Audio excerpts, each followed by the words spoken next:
Всем доброго раннего утра. Решила с вами провести такую маленькую беседу. Давно собиралась на эту тему поговорить с вами, но время освободилось сегодня. У нас тут Зена храпит. Я ей разрешаю тут спать, пока эти масяни внизу находятся.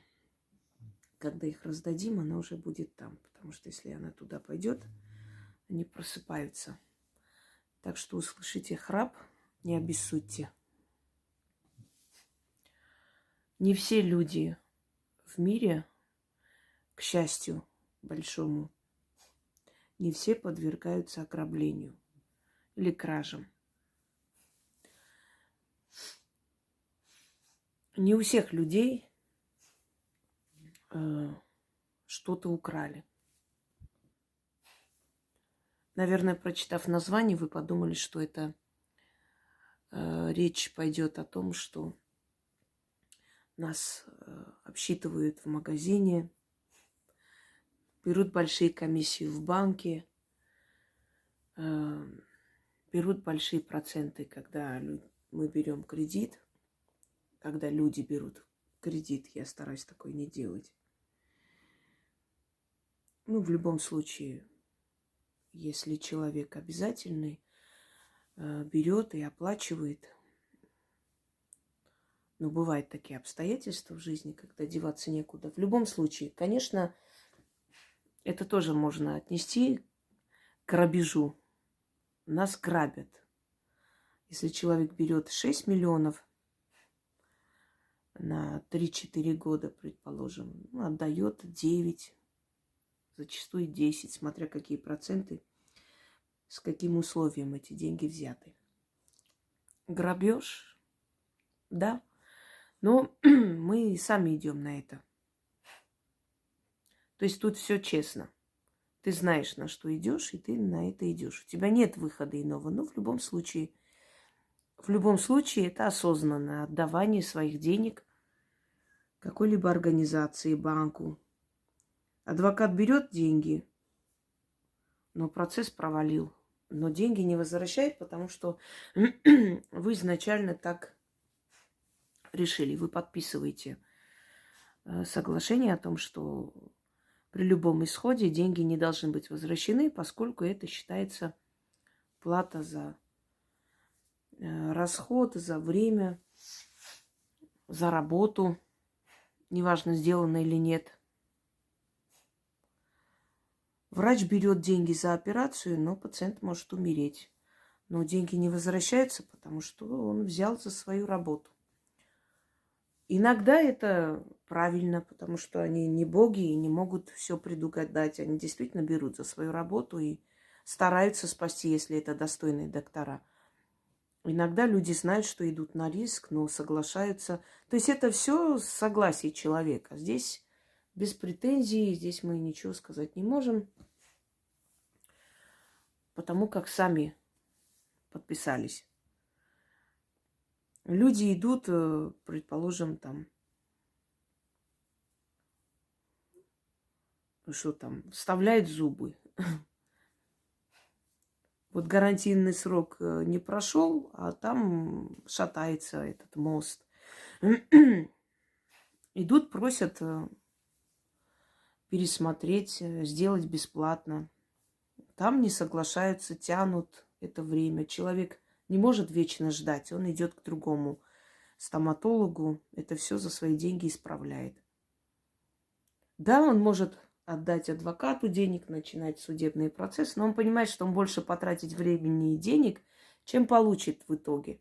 Грабеж, да, здесь уже нечестная игра, здесь уже натуральный, откровенный грабеж, но при всем этом, понимая, что человеку, знаете, как игра не стоит свечи, он больше потратит, чем получит. Поэтому у него это забирают бессовестно. Мы сейчас не будем говорить о том, как это возвращается и что получается при этом. Конечно, каждый платит за это все. Но факт в том, что это происходит, и это есть, это существует. Вы что-либо заказываете по почте, отправляет вам не тот товар.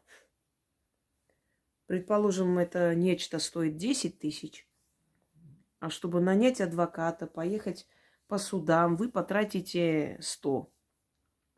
Вы будете что-либо делать? Нет. И они это знают. Поэтому, пользуясь этим, махнут рукой, проклянут и что-то еще скажут, и все на этом закончится. Подобные люди, они не ставят целью хорошее имя, доброе имя, чтобы дальше приходили заказы. Им важно один раз собрать сливки, понимаете? И они это будут делать. Вам обещают в каких-то супермагических школах научить ясновидению, еще что-нибудь. А в итоге оказывается, что вас просто всех собрали для того, чтобы на вас сбагрить свое барахло. Какие-то там талисманы, амулеты, какие-то обереги, какие-то спасительные куклы, еще что-нибудь. И вы их покупаете и покупаете. И вот вам все время внушают, что вот, еще чуть-чуть, и вы будете все свои салоны открывать, миллионы зарабатывать. И в итоге вы понимаете, что вы ни к чему не пришли. Потом вам вовсе говорят, что вроде бы запрещено, пока еще нельзя ничего делать, надо подождать и все такое. Грабеж, да. Вас собрали для чего? Для того, чтобы интернетную информацию вам продать в виде всяких вебинаров, семинаров, закрытых отделах сайта, там каких-то лекций и все прочее, какие-то непонятные вещи, которые якобы тайные знания, а на самом деле знания, которые можно везде и всюду получить. Грабеж? Да. Но что вы с этим можете сделать? Ничего. Абсолютно ничего. Потому что вы как бы добровольно оплатили, купили товар, так называемый, да? Все, здесь ничего такого нет. Вы это купили. Нравится? Нет. Это уже второй вопрос. Но по закону человек прав, хотя обещания были совершенно другие изначально. То есть это тоже грабеж, это тоже забирание вашего времени, денег в никуда. Но вы сами пошли за этой великой мечтой, за алчной мечтой, заработать большие деньги. Вы не подумали о том, что есть вещи, которому учиться невозможно. Это должно быть дано. И вы за это расплатились. То есть вы за свою глупость заплатили дорогую цену. Теперь перейдем к другому виду грабежа. Вот я вам сейчас скажу, вы увидите, как вас грабят. По-другому, но грабят, лишая вас денег, лишая вас возможности карьерного роста. Вы заметили, что в судах всегда моральный ущерб оценивается деньгами. То есть суд понимает, что то время, пока человек морально страдал, переживал, пока этого человека там обманули, унизили, оскорбили, причинили боль моральную, вот он это время не мог ни работать, ни зарабатывать, ни подниматься в этой жизни. Следовательно, он лишился определенной суммы, определенных денег, которые мог бы заработать, если бы не было этих моральных страданий. А теперь посмотрите, сколько раз в вашей жизни, сколько лет в вашей жизни вас грабили.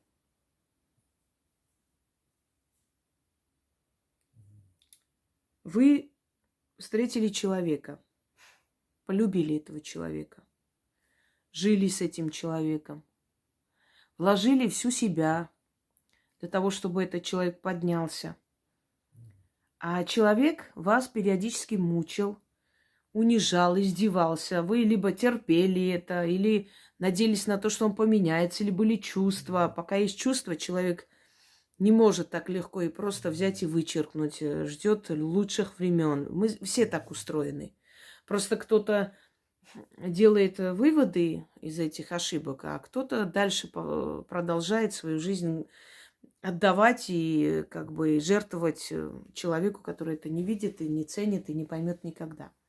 Но за то время, пока этот человек измывался над вашей душой, вы потеряли карьеру, вы не смогли подняться, вы шли на работу, понимая, что дома вас ждет ад, просто камера пыток, что придется вернуться туда, придется выслушивать, придется терпеть, значит, рукоприкладство, унижение, оскорбление.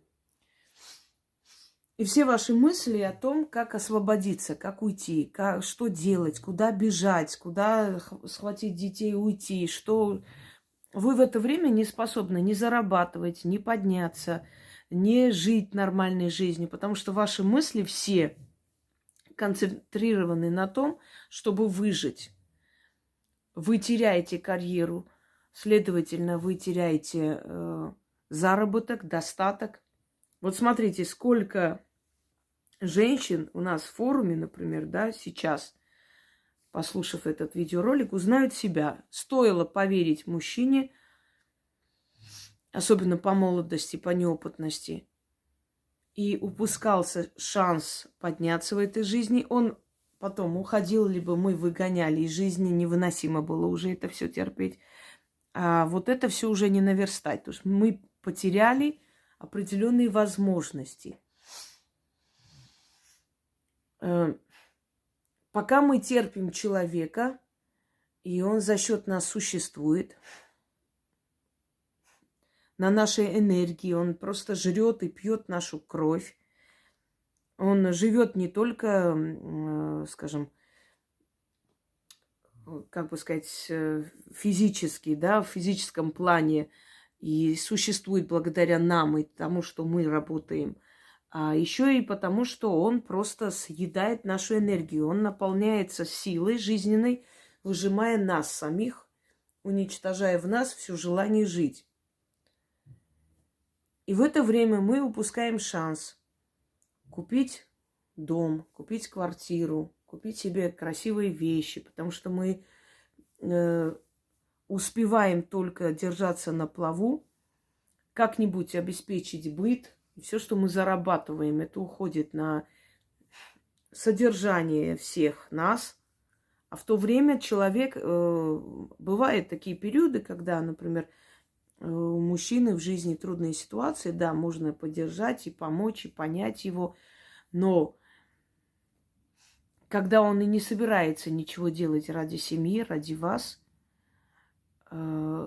когда он совершенно не видит, не замечает ваши старания и помощь ему в трудной ситуации, когда он просто этим пользуется. Это грабеж, да, он ограбил вас. Ограбил, потому что за, например, 5-6 лет, которые вы с ним провели и жили, вы просто работали на износ, он просто гулял, радовался жизни, ему было плевать вообще на вас. За эти 5-6 лет жизни вы могли заработать больше, если бы у вас было спокойствие, моральное равновесие.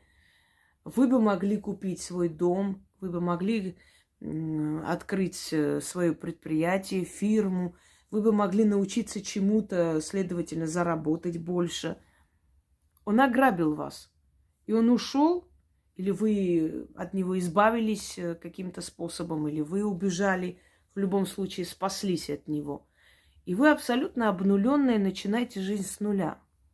Совершенно с нулевой точки. Вам нужно время, чтобы восстановить силы, нервную систему привести в порядок. Это тоже потеря денег, потому что вы то время, пока вы будете восстанавливаться, подниматься, морально себя приводить в чувство, возвращать к жизни, это время, вы могли это время потратить, опять же, подняться по карьерной лестнице. Но вы этого не можете делать, потому что вас обнулили, выжили, уничтожили. И вам сейчас нужно восстать из пепла для начала, чтобы захотеть жить. Вас ограбили, да. К вам приезжают гости, которых вы не ждали и не звали. Но поскольку вы не умеете говорить «нет», вам неудобно, эти гости приезжают одни за другим. Вы не можете передвигаться свободно по своему дому. Вам нужны все комнаты. У вас работа связана с тем, что каждый день вашей жизни, оно как бы приносит определенный доход. Вы работаете, вы на себя работаете. Или у вас работа такая, что вам нужно ездить, разъезжать, а вы берете вынужденный отпуск в неделю, чтобы своих гостей там возить, показывать. Эти гости прекрасно живут, ничего не тратят, замечательно путешествуют за ваш счет. Вы потеряли деньги, да, вас ограбили. Почему? Потому что вы не рассчитывали принимать гостей. Следовательно, вы определенный отрезок своей жизни просто посвятили людям, и за это время вы себе не заработали деньги, которые вы хотели заработать. Более того, вы потратились, потому что это гости, нужно накрывать столы. Когда вы вдвоем дома, можно яичницу пожарить, можно пельмени сварить, в конце концов пойти в кафе поесть. А когда люди дома, естественно, нужно вставать пораньше, готовить, нужно накрывать на стол, потом это все убирать и все такое. Это грабеж. Вы потеряли деньги, которые у вас были, то есть запасы. И вы потеряли время, которое вы могли потратить, чтобы заработать эти деньги для себя. Вас ограбили. Без разницы, они пришли бы, забрали у вас эти деньги из кармана, или они сделали так, что вы эти деньги не заработали. Они ушли к себе домой, радостные, довольные, а может, не очень довольные, планируя еще раз приехать. Вы позволили себя ограбить. Вас просто просят поехать на какое-то мероприятие. Вы не хотите туда идти. Но вас тащат туда, вот уговаривают. Но вы неудобно отказывать, обидеться. Поехали туда. Вы привезли подарок. То есть вы потратились. Вы отдали деньги, купили подарок и поехали туда, куда не хотели ехать. И подарили тем людям, которым вы не хотели приехать. Не особо-то вам это было нужно. Но вежливость, неудобно, отказывать некрасиво. Вы как бы поддались уговорам и поехали туда. Вы сидели, это были чужие люди. Они вам не принесли никакого удовольствия. Вам было неприятно особо там сидеть. А у вас в это время, может быть, должен был быть заключен договор. Вы это все отменили, и вдруг еще как бы на следующий день этот договор не состоялся. Вы заметили, когда вы помимо своей воли что-либо делаете, у вас останавливается финансовый поток некоторое время. Останавливается, потому что финансы, это такая энергия, которая к нам приходит, когда мы сильны, тоже энергетически, мы тянем. Когда у нас нет настроения, желаний, когда мы злые, когда мы расстроенные, мы, наоборот, перекрываем себе этот финансовый поток. То есть одна встреча неприятная сделала свое дело. Мало того, что вы потеряли время, что вы купили подарок, который вам не надо было покупать и тратиться, но вы поехали, посидели, вам было неудобно, неприятно, но вы посидели там. И после этого у вас несколько дней нет настроения, вы ничего не хотите и все прочее. Вот люди навязываются к вам. Предположим, вы врач, может быть, психолог, может быть, ветеринар, неважно, но они знают о вашей профессии. И вот они навязываются вам, начинают звонить, писать, спрашивать совета, как что делать, что можно делать, каким образом. То есть они могут поехать в клинику, оплатить деньги и узнать все, что им нужно. Нет, они предпочитают вас беспокоить. И вот у вас назначены какие-то встречи, или у вас назначены консультации, за которые вам платят. Но вы уделяете время и внимание тем людям, которые за это не платят и даже не замечают и не благодарят вас, но при этом вас беспокоит. То есть вы отменяете платную консультацию ради того, чтобы помочь человеку, который совершенно бесплатно, нагло лезет, занимает ваше время. Вас ограбили, да. Вы занимаетесь маникюром или чем-то еще, вам звонят ваши подруги, соседки, вот, которые хотят прийти к вам сделать маникюр. Вы отменяете, то есть прием вашего клиента, который должен был вам оплатить эту работу, и принимаете тех, которые приперлись бесплатно делать у вас маникюр, считая, что ну вы же подруги, вы же знакомые, вы же соседка. Вас ограбили, да. Вы позволяете себя грабить всю жизнь. Вам не нравится эта встреча? Вас просят, вас уговаривают. Я не хочу туда. Мне не хочется, я не знаю этих людей. Мне неприятно туда идти. Или я не хочу, у меня нет времени на это. Все. Вам звонят, хотят к вам в гости приехать, потому что вы живете в таком красивом месте, у вас лес, река, все, хотят приехать посмотреть. Извините, но если вы приедете, вам придется остановиться в гостинице и подождать, пока у меня будет время, и мы с вами куда-нибудь выйдем. Ой, а мы хотели к тебе. Нет.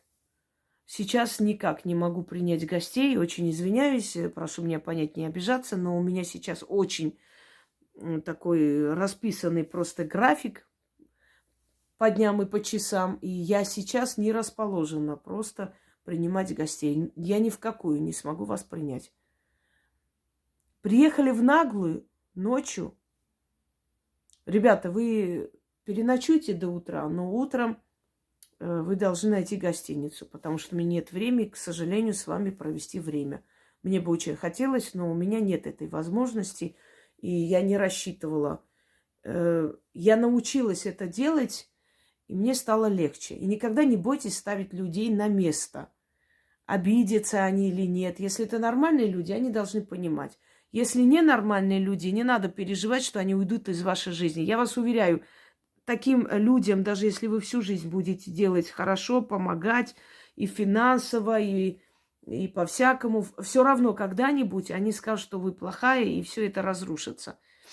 Потому что человек, если изначально гнилой, он рано или поздно эту гниль покажет. Вот не нужно тратить на это годы, чтобы в конце концов отшить, и чтобы самому было неприятно, что тебя использовали. Лучше один раз просто дать пенька и закончить этот разговор и эти отношения. Мужчина, который приходит в вашу жизнь, он должен помогать вам развиваться, подниматься в этой жизни. Если он тормозит ваше развитие, это не ваш мужчина. У вас брак или совместное проживание не должно быть как комната пыток. Вы должны приходить домой радостно, как в свое гнездышко, как свою крепость. Там, где вот спокойствие, любовь, гармония, где ваши собаки, кошки, где любимый человек. Бывают споры в семье, бывают обиды. Это все нормально. Люди, они так привыкают друг к другу. Особенно на первых порах, как бы они познают друг друга таким образом. Здесь ничего такого нет. Одно дело, когда кто-либо из вас причиняет другому намеренно боль и наслаждается этим. Вот это страшно. Друзья мои, не позволяйте себя грабить. Вы посмотрите, что люди, у которых жесткий, сильный характер, они добиваются большего именно потому, что они не тратят свое время для того, чтобы кого-то ублажать, кому-то помогать. Они тратят время на нужных людей. Научитесь помогать тем людям, которые вам помогут. Вот у вас все время просят долг. Один раз попробуйте, просто ради интереса, позвоните вот всем этим людям, которые не раз у вас просили и никогда не вернули. Скажите, вот срочно мне нужно 10 тысяч. Можешь мне скинуть, я вечером тебе отдам. Вот не взяла, мне прямо сейчас надо очень.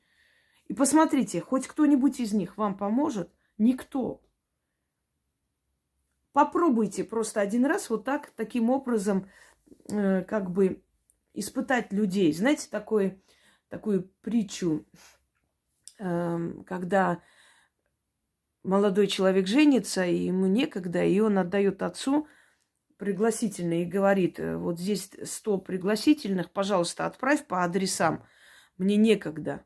Отец берет эти пригласительные, но отправляет по этим адресам совершенно другие письма, в которых написано, что сын попал в аварию, срочно требуется операция и определенная сумма денег. Сможете помочь? Сколько сможете? Состоялась свадьба. Из 100 приглашенных приходят 15 человек с деньгами. И начинают, значит, подходят и спрашивают, чем еще помочь. Вот, возьми деньги, что еще мы можем делать. И сын недоумевает, он спрашивает отца: ну, что же ты наделал? Я же тебе сказала, отправь, пожалуйста, пригласительное, а ты что сделал? И отец говорит: сынок, вот твои настоящие друзья. Все остальные для тебя не существуют. Те люди, которые не только берут, но еще и отдают. Когда тебе тяжело, они рядом. Но еще есть один момент, друзья мои. Тяжело рядом тоже, знаете, не все вот часто упрекают: вот, когда тебе было трудно, я была рядом, Есть люди, которые очень любят и обожают видеть, как тебе тяжело, как ты плачешь, утешать и наслаждаться твоей болью. И как только ты поднимаешься, они начинают от тебя отходить. По-моему, Аллегрова сказала: друг не тот, который познается в беде, друг тот, который может пережить мой успех. И такое есть. Вы замечали, когда вам трудно, очень много утешителей, а потом, когда вы поднимаетесь, они постепенно начинают с вами ссориться на пустом месте. Ты не можешь понять, почему отношение поменялось, что я не то сделала, я вроде какая была... Нет, отношение меняется, и начинаются упреки. Вот, тебе было тяжело, а сейчас ты взлетела, вся такая. То есть они тебя упрекают в том, что ты посмела взлететь. Понимаешь, что ты не сдохла тогда, что ты посмела выжить, подняться. А то мы не помним, какая ты была. Да все мы были в трудной ситуации когда-то, всем нам было очень тяжело. Это то испытание, которое каждый человек обязан пройти. Но прошли и поднялись. Зачем упрекать человека в том, что ты когда-то жила плохо? И что теперь? Наоборот, если когда-то человек жил плохо, а потом смог подняться, так честь и хвала, это сильный человек. Нет, вас этим попрекают. Ты поднялась, понимаешь ли? А потом начинается, знаете, как с паршивой овцы шерсти клок. Ну ладно уж, раз уж поднялась, смогла, хотя бы сейчас помоги, нам будь полезно. Смотря как утешает человек, смотря как он относится к твоей трудной ситуации. Знаете, когда, например, я всегда говорю, что настоящие подруги, если узнают, что ты хочешь развестись, и если у вас нормальная семья, настоящие подруги всегда говорят, что у всех бывают конфликты. То есть они приверженцы того, чтобы ты сохранила семью, если есть шанс. Я не говорю о том, что если вас тиранят, и подруга должна тебя уговаривать оставаться. Нет. Но бывают такие моменты в жизни, когда просто из-за какой-то глупой ссоры молодые люди прям тут же: все, я развожусь, я не хочу тебя видеть, все, давай пошли разведемся. Ну, то есть, а подруга, которая более опытно видит это все, понимает, что это все временное явление, из-за этого не стоит семью разрушать, она посоветует, наоборот, пересмотреть свое решение. А та подруга, которая будет настаивать на этом, еще и тащить тебя на развод, то есть всеми способами, нет, все. Подумайте, почему она это делает? Наверняка она сама несчастлива в браке и совершенно не хочет, чтобы у вас было счастье в браке. Знаете, вот как-то я покупала туфли и, значит, в магазине смотрю, пришли две подруги. И одна говорит этой продавщице: почему вы моей подруге вот эти туфли продали? Это ей вообще не идут. А там красивые туфли она вытащила такие, мне понравились. А та слова не может сказать. И продавщица говорит: ну, если хотите, я могу обменять на другие, может быть, хотите, другого цвета. Нет, верните деньги нам. Ну, хорошо, она взяла, вернула, значит, та схватила эти деньги, положила ей в сумку и потащила ее за руку. И я тут поняла, что происходит. Ей не понравилось, что у нее будут такие хорошие туфли. Она внушила ей, что туфли ей не подходят, что это плохие туфли. И это безропотно пошла за ней. И здесь, когда продавщица предложила там поменять на другие, она очень быстро, значит, с этим криком потребовала деньги, тут же ее потащила из магазина вон. Вдруг она передумает и возьмет какие-то другие туфли. Нет, у нее цель, чтобы у подруги своей не было таких туфлей вообще. Понимаете, вот такие подруги тоже грабят вашу жизнь, потому что они занимают слишком много времени, они не уважают ваше пространство, они не уважают ваше личное я. Они тоже грабят ваше время. Вот вам нужно сесть, что-то написать, вам нужно какой-то отчет сделать или подготовиться к работе, или там вы ждете срочный звонок, да, очень важный. И тут приперлась ваша подруга с детьми, еще с кем-то, и сидят, и сидят, и сидят до утра. И ты понимаешь, что ты сегодня это все упустила. Это грабеж, да. Почему? Потому что вы могли например, после этой встречи с этим человеком вести долго свой бизнес, а вы ничего не успели. Либо человек, который все время требует к себе внимания, приедь, вот мне нехорошо. Я, когда вам рассказываю, очень много это исходя из моего собственного опыта. Кто сможет посоветовать лучше, чем тот, кто уже не раз ошибался, понимаете? Из моего опыта, когда вот избивал муж, вот приезжай, спаси, помоги, я вот 2 часа ночи сажусь в такси, еду, вожу ее к себе. Пока она должна выспаться, я не могла людей принимать, потому что там однокомнатная, и мне нужно было как бы подготовить это все, прибраться. Я же не могу просто как-нибудь, это уважение к моему труду. Вот она спит до обеда, проснулась, вот начали они там с ней разговаривать. Вот, отвези меня, пожалуйста, поедем со мной, я боюсь, вещи забрать, мы едем, они там разговаривают, они помирились. Теперь я сажусь в такси, еду обратно, не выспавшийся, и у меня просто вот глаза опухшие, уставшие. И я поняла, что месяц за месяцем я просто не могу ничего, я не могу нормально работать, мне не дают нормальные условия работы. Это грабит меня, да. Была другая женщина, которая мне настолько надоела, что я уже начала врать, что я у сестры. Вот это вот то, что мне вообще не присуще, я уже не могла ее видеть. Она приезжала, до утра сидела, говорила о своих любовных там каких-то похождениях, плакала, все такое, действовала мне на нервы. Уезжала, я ложилась спать пару часов, потом к вечеру звонок, я уеду к тебе. И вот таким образом я занималась только ее жизнью. Мы ездили куда-то, естественно, оплачивала я, мы куда-то поехали, естественно, покупала все это я. То есть я вынуждена была каким-то образом работать, ухитряться просто, вот как-то воровать у себя же время, чтобы поработать и чтобы до утра сидеть с ней, ее слушать. И в конце концов, не то, что я отшила, я просто с ней поссорилась, чтобы она больше сюда не приехала. Понимаете, она приехала. Она устроила скандал, что я вот не выхожу на связь, я с ней не общаюсь. Хотя это не тот человек, который мне там платил. Нет, она мне навязалась в подруги. Взрослая женщина. Пользовалась мной просто по полной программе. Не умела я говорить. Нет. Сейчас бы я сказала жестко. Ко мне приехала другая женщина, которая заплакала, сказала, что можно я останусь у вас до утра. Вот сейчас я бы сказала, я извиняюсь, но я никого не оставляю себя до утра. Мы с вами не знакомы. Вы мне никто, я вам никто. Но тогда я постеснялась, мне стало неудобно. Человек говорит, можно я останусь?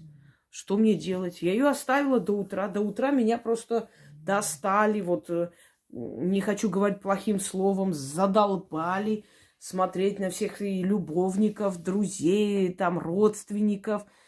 И потом опять она навязывалась приехать и так далее. Она украла мое время, да, потому что у меня было назначено несколько работ. Я их отменила. Потом женщина, которую я отменила, то есть не пришла. Ну да ладно, не пришла, и я не переживаю. Люди, которые так сразу уходят, они и не нужны. Но в любом случае, почему я должна была свой сон, свое время, свое личное время вообще потратить на человека, который мне никто знать не знает? Потому что она поплакала, сказала, можно я останусь. Понимаете? Есть люди, которые в наглую грабят ваше время, в наглую просят у вас деньги, в наглую приходят, ночуют, остаются, в наглую живут у вас месяцами. Никогда ничего не привносят, никогда никакой пользы не дают, ни моральной, ни материальной, никак. Есть люди, которые грабят ваше время, потому что они, то есть вас грабят именно, потому что они занимают это время, потому что они достают вас, доводят вас, потому что у вас нет настроения уже работать, что-либо делать. То есть хочу сказать, что вот это выражение «время – деньги» – это не просто так сказано. Время действительно деньги. Конечно, нужно и развлекаться иногда. Иногда нужно куда-то ехать, иногда нужно с друзьями побыть, иногда нужно и гостей принять. Все это нужно, но тогда, когда ты этого хочешь. Когда ты этого хочешь, ты готова, у тебя есть свободное время, ты не работаешь в эти дни, у тебя как бы, ты можешь себе позволить там несколько дней уделить себе время, и поехать куда ты хочешь, и делать, что ты хочешь, и рассчитывать на свои возможности. Это не насилие над твоей душой и над твоими желаниями. Но тогда, когда тебе этого не хочется, и кто-то влезает в твое личное пространство помимо твоей воли, он тебя грабит. Скажите мне, пожалуйста, кто-нибудь из тех гостей, который у вас месяцами оставался за много лет, хоть раз задумался над тем, что человек должен заработать, а я здесь остаюсь и мешаю этому человеку, условия не даю там работать. Хоть раз в жизни они подумали об этом, хоть что-нибудь вам принесли или купили, или просто, как бы, знаете, взяли на себя вот эти все материальные затраты для того, чтобы вам было не так тяжело и не так затратно их принимать. Нет. И не думайте никогда, что они хоть раз задумаются над тем, ну и что, мы друзья, ну и что, мы же родственники, ну и что здесь такого. Я помню, когда у нас оставался человек вот в России, то есть приехал к нам в семью еще с родителями дальний родственник. Он жил, то есть остался у нас некоторое время, якобы у него дела, а потом уже месяцами, там еще полгода. И потом говорит, я, говорит, наверное, работу найду, все равно жить есть где бесплатно. То есть бесплатно есть где жить, я еще и работу найду и буду у вас жить нормально. Мы ничего не сказали, просто обстоятельства так сложились, что он уехал. У нас отец всю жизнь жертвовал нашими интересами ради других. Понимаете? Могли прийти по ночам остаться, могли сидеть до утра, громко разговаривать, смеяться, я не знаю, там, танцевать и прочие люди, которые нам вообще никто, и звать никак, мы их никогда не знали. Просто вот знакомые, которые приходили к нам и оставались, и не задумались над тем, что там дети, что дом маленький был тогда еще, что они спят, что им нужно утром в школу, что им отдых нужен, да и вообще уроки делать, что музыку каждый день включать вот так на громкости не очень хорошо, что курить не нужно дома, потому что дети дышат этим дымом и все подобное, понимаете? Я росла в семье, где вот гости, они имели право на все, больше, чем мы. И вот я считаю, что это была ошибка моих родителей. Они тоже были жертвой вот этой воспитанности. Как-то неудобно, как так можно говорить, как-то не очень. У моей мамы тетка, то есть у нее двое сыновей, и один женился на армянке, другой на русской. Елена. Я помню в детстве, когда она приехала с детьми погостить, и свекровь свою называла Маруся, так ее и звали Маруся. Маро, ну, так и называли, Маруся. Значит, я помню, как вот сидели, курили, и там разговаривали, все там за столом, все такое, уже 2 часа ночи. И она вышла, нет, извиняюсь, не Елена, Валя. Елена это про другую. Она вышла и говорит, так, 2 часа ночи, вы здесь курите, орете, значит, не знаю, поете, все такое. Вы посидели, поели, поговорили. Все, давайте, говорит, разойдитесь по домам, товарищи. У меня дети, и мои дети должны спать и не дышать вот этим куревом. Свекровь тут же вышла, значит, начала выступать, мол, Валя, успокойся, у нас так принято. Говорит, я не знаю, у кого что принято, но я сейчас беру детей и выхожу на улицу спать, или вы выходите отсюда. И когда она начала дальше выступать, Валя сказала, Маруся, закрой рот. И мы тогда, конечно, ее осудили. Вот такая сякая, как не стыдно, гостей выгнала. Но сейчас, вот пройдя много лет, когда я сейчас об этом задумываюсь, она была права. Люди сами должны понимать, что они доставляют неудобства. Знаете, делу время, потехи час. Люди сами должны это догонять и не дать повод. То есть не нужно делать так, довести до того, чтобы тебе лично вот в лицо указали, что ты делаешь неправильно. Это очень правильная позиция. Это тоже грабеж вашего времени, ваших денег. Потому что время, нервы, настроение, все превращается в нашу карьеру, в деньги, в наше развитие.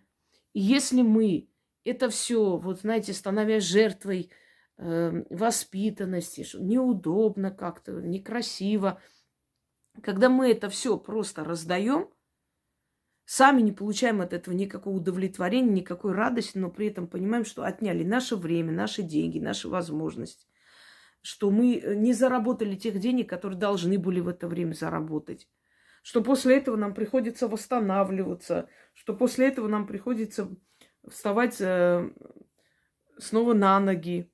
А бывают очень страшные болезни после нервных срывов, понимаете? Люди еще лечатся долго. Мало того, что они это прошли, так они еще и после этого еще и болезнь лечат, которая появилась именно впоследствии вот таких вот моральных нервных истощений. А это все отнимает у нас что? Наши деньги. Следовательно, нас грабят, да. Но кто виноват в том, что нас грабят? Мы сами. Потому что мы не умеем говорить «нет». Потому что мы не умеем говорить «я не хочу туда». Мне там неинтересно. Я не знаю этих людей. Я куплю с удовольствием подарок и поеду к людям, которые мне приятны. Я знаю, что там мне будет хорошо. Я с удовольствием возьму детей у подруги или с ней вместе и поедем в парк. Я куплю детям мороженое, игрушки, подарки. Мне будет приятно. Я люблю радовать детей. Мне приятно, когда у детей глаза сверкают. Это самая искренняя благодарность. Вот детей, собак, кошек, лучше вот им помогать, их баловать. Они это видят, благодарят, чем вот людей, которым все мало и которые никогда не оценят эту жертву. Вот это мне нравится. Вот я хочу, я готова к этому, и я хочу, я планирую как-нибудь тоже с детьми вот поехать, показать им наш город, погулять с ними, посидеть в кафе, угостить их, сделать им приятное. Но это я хочу. Я так решила. Я готова к этому. Я взяла для себя этот день. Да, я рассчитала свое время, свои деньги, свои возможности. И я хочу это делать. Мне принесет это удовольствие. Это не остановит мой финансовый поток, потому что это по моей воле происходит. Вот есть свадьба, меня пригласили, я поеду туда, я выберу платье, выберу красивый там подарок. Я хочу это сделать. Мне это нравится. А вот когда я вынуждена это делать, потому что вот там так скажут, или там обидятся, или вот пригласили люди и все прочее. Вот этот момент, он остановит мой финансовый поток. Во-первых, я время потрачу на людей, которые мне не нравятся и не интересны. Я деньги потрачу на подарок, который я не хотела покупать, я могла себе это купить. И я буду потом восстанавливаться несколько дней после этого неприятного состояния, потому что я не хотела, и я сама себя заставила идти туда. Следовательно, целый отрезок времени и энергии у меня уйдет. А это время и энергия превращается в деньги. Я не говорю, что мы поклонники денег. Я просто хочу сказать, что почему бы нам не жить хорошо, в достатке и лучше, чем мы живем, если у нас есть для этого все возможности и стремления, и мы любим работать и стремимся к чему-то. Почему мы должны тратить свое время, почему мы должны уступать все время свое место под солнцем людям, которые это даже не замечают? Вот ты купил билет специально, значит, чтобы поспать на нижней полке. Приходят люди, ой, вы не поменяетесь, а то у нас там маленький ребенок и все такое. Конечно, поменяешься. Ты будешь ехать без комфорта, ты будешь ждать, пока не проснутся, чтобы внизу открыть в сумке что-то взять. Ты будешь терпеть неудобства, а ты купила билет именно подороже, чтобы внизу ехать. Но эти люди не сделали этого. Они сэкономили в надежде на то, что попросим кого-нибудь и поменяемся местами. Ничего страшного. Они готовы к этому и шли. Поверьте мне, многие именно так делают. В редких случаях, чтобы вот прям билетов не было, и пришлось вот так ехать. В редких. Чаще всего это наглые люди, которые считают, что ну вот придем, скажем, ребенок и все. Я видела такое, когда ездила в поезде. Вот тоже пришли, вот у нас там они вдвоем. Значит, бабушка и внучка. И она говорит молодому человеку: молодой человек, вы не могли бы там поменяться местами, а то у нас бабушка. И он говорит: девушка, а вы не хотите сами поменяться? Вот, значит, вы наверху ложитесь. Ой, ну мне же нужно за ней смотреть. Я говорю, ничего страшного, сверху посмотрите на нее. Ну вот, спасибо. Вот вежливости нет никакой. Говорю, при чем здесь вежливость? У тебя билет, ты бабушку свою внизу положи, а сама наверх лезь.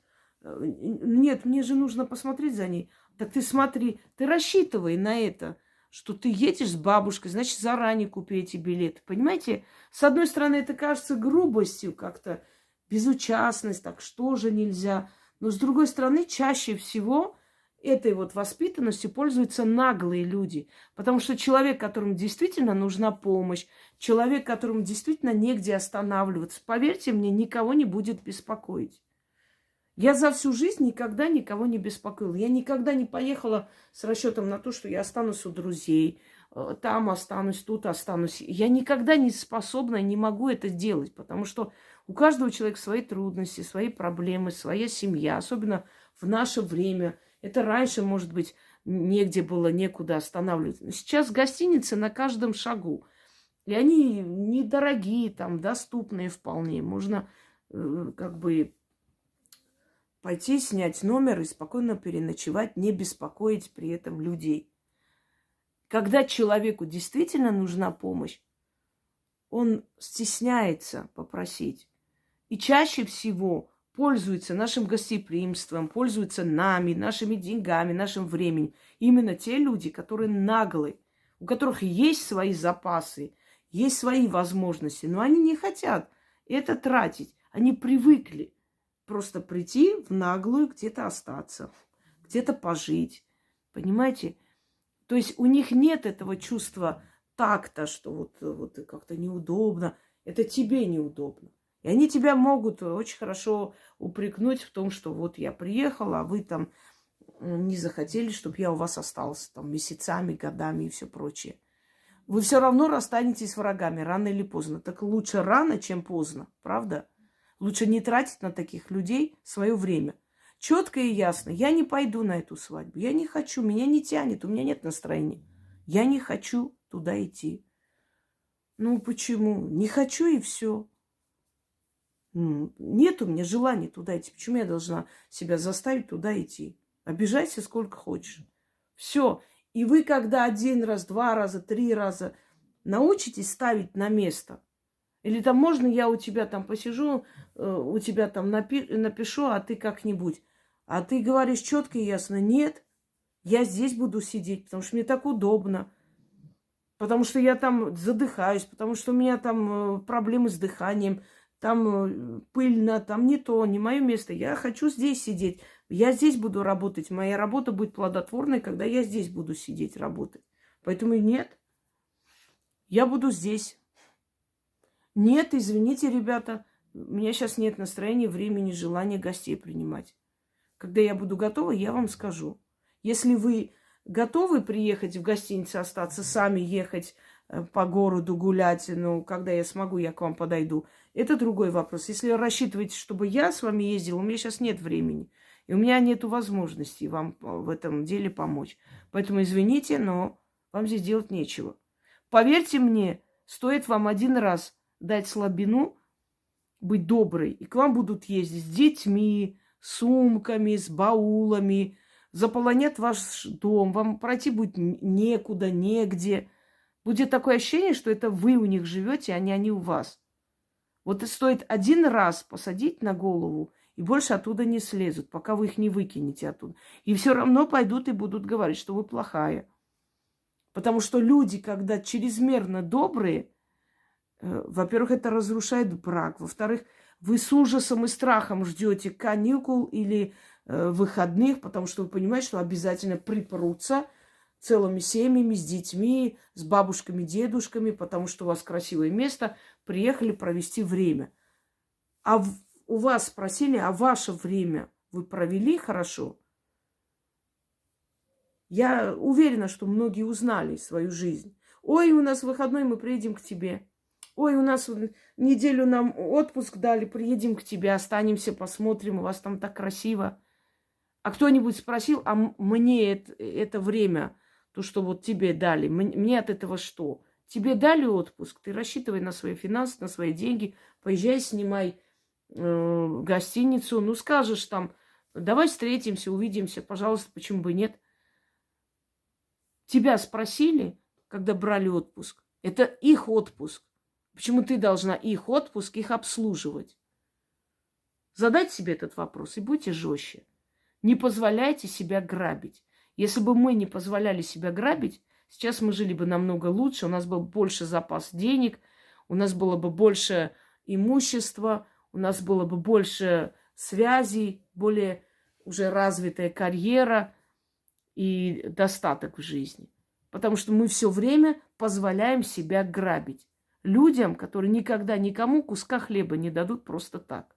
Но они почему-то ждут, что все им должны и обязаны. И вот сделай, пожалуйста, за меня работу. У тебя лучше получается, у меня не получается. Ой, посмотри, пожалуйста, как мне это сделать. Одно дело, когда это новичок, и ты учишь, как бы показываешь. Другое дело, когда человек сваливает на тебя всю свою работу. Он получает деньги за это, а ты оставляешь свой труд и помогаешь ему, еще и замечания можешь получить. Я на своем примере напоследок скажу. Вот есть люди, которым я сказала, я недавно, объявила, что купол «Ведьмина защита». Каким людям я оставлю это абсолютно даром. И вы знаете, сколько мне людей написали, хотя я 100 раз предупредила и сказала, делают вид, что не слышали. Вот у него любовница, поставьте нам, пожалуйста, купол защитный. Я говорю, вы хотя бы слышали, в каких случаях это ставится? Ну, вы сказали, что всем поставите, вот бесплатно. Я говорю, еще раз переслушайте, пожалуйста. Пока я не грублю вначале. Ну, а какая разница? Это тоже защитный купол, это же защита семьи все-таки. Я говорю, женщина, слушаем еще раз внимательно, хорошо? И вообще даже за плату я такое делать не буду, в вашем случае оно не нужно. Вот, понятно, всем говорите, что вот бесплатно, а сами... Понимаете, человек отнимает мое время. Мало того, что я даром сказала, помогу огромному количеству людей, так я обязана теперь читать все эти СМС, объяснять каждому. Почему? Это тоже грабеж моего времени. Это грабит мое время. В это время я могу провести консультацию. Это будет платно. В это время я могу взять человека на чистку. Это будет платно. Это мои деньги. Это мой достаток. Правда? Мои финансы. Но я вынуждена людям, которые хотят мной пользоваться в наглую, объяснять или грубить им. То есть терять время свое. Тоже грабеж. Человек, здравствуйте, я вот посмотрела, вот сделайте то и это. Изучите, пожалуйста, мой канал несколько месяцев. А вот зачем? А мне обязательно изучить, мне сейчас времени нету, мне некогда. А вы посмотрите, пожалуйста, я потом изучу. Изучите мой канал, пожалуйста. Ну, вы знаете, у меня такая ситуация. Изучите, пожалуйста, мой канал, чтобы понимать, с какой ситуацией ко мне приходит и как вообще ко мне приходит на консультацию. Вот, мне сейчас некогда изучить. До свидания. Кидаем черный список. Я потратил на этого человека полчаса времени. И за это полчаса я могла помочь человеку, который умирает, которому плохо, у которого сын на войне. Понимаете? Это тоже грабеж. И таких грабителей вокруг нас очень много. Надо научиться свое время правильно расходовать. Правильно. Каждую минуту расходуйте правильно.